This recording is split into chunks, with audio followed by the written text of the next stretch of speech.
So in your article, you mention just prescribing nature, nature counseling. Can you talk about, what is nature counseling and how would a provider go about prescribing it?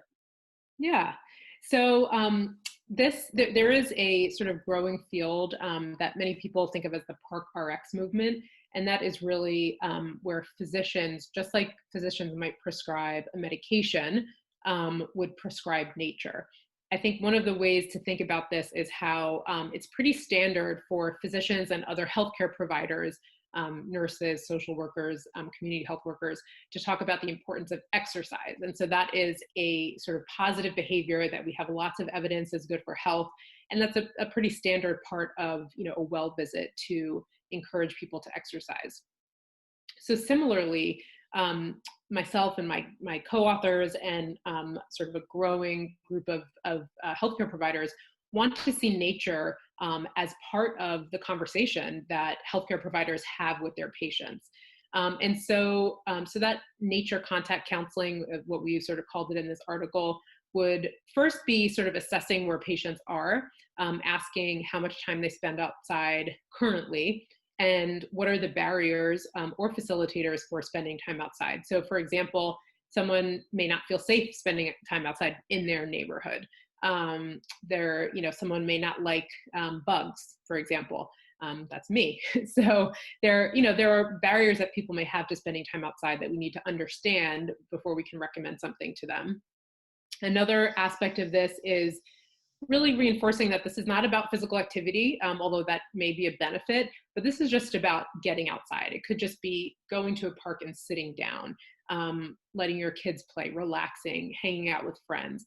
And so there's a lot of things that one can do outside, ranging in intensities of physical activity. And then thinking about where to go. There are, online resources that physician offices can connect people with to say, well, here's a couple places you can go near your home, or if you want to travel a little bit farther, here are places that are a little bit farther to go. So that's one aspect of nature contact counseling. I think another thing to keep in mind is that it's not a one size fits all approach. You have to know your patients. For example, if someone has respiratory problems, then having them go outside, especially on high pollen count days, would potentially harm them. So needing to understand where your patient's at. It's just like if you have a patient who has congestive heart failure, you're not going to recommend to them to go run a mile. And then thinking about who actually gives nature contact counseling. I think any healthcare provider can do this. One group that may be particularly well suited are community health workers.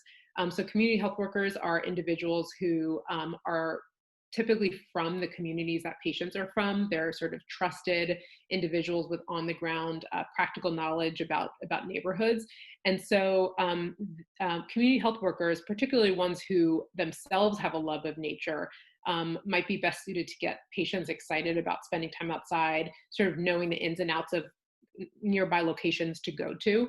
And so that's one group that may be particularly well suited, especially if there's other community health worker focused interventions already happening in an office. This is something that could be added to what they do. So this is more of a conversation between a patient and a provider. Look, maybe you have depression. You had mentioned mental health needs. Go outside for X amount of time a day and maybe those symptoms can improve. I guess I'm wondering, would this just be a conversation, or could we ever get to a point where someone's receiving an actual physical prescription that says go outside X amount of time a day? Yeah, so there are some programs, particularly in pediatrics, where there is a physical prescription that's handed over. And I think that's a good, patients are used to receiving a prescription. And I think having clear instructions on, go outside this many times a week for this long is a good starting place. Although I will say we don't really yet know how much time is needed and how often to accrue certain benefits. There's a little bit of evidence there, but not enough yet. I think the more important thing, other than just handing people a piece of paper, is giving people the tools to be able to make this type of change, especially for people who are not spending a lot of time outside. So I'll give you an example of a pilot program that I've just finished, and we're analyzing the results now, and this has to do with mental health too. And this is using some behavioral economics principles to encourage behavior change, because when we get down to it, this is really about a behavior change. And so we developed a program called Nurtured in Nature, where we had a nature coach who was essentially a community health worker who met with postpartum women about 10 days after they gave birth.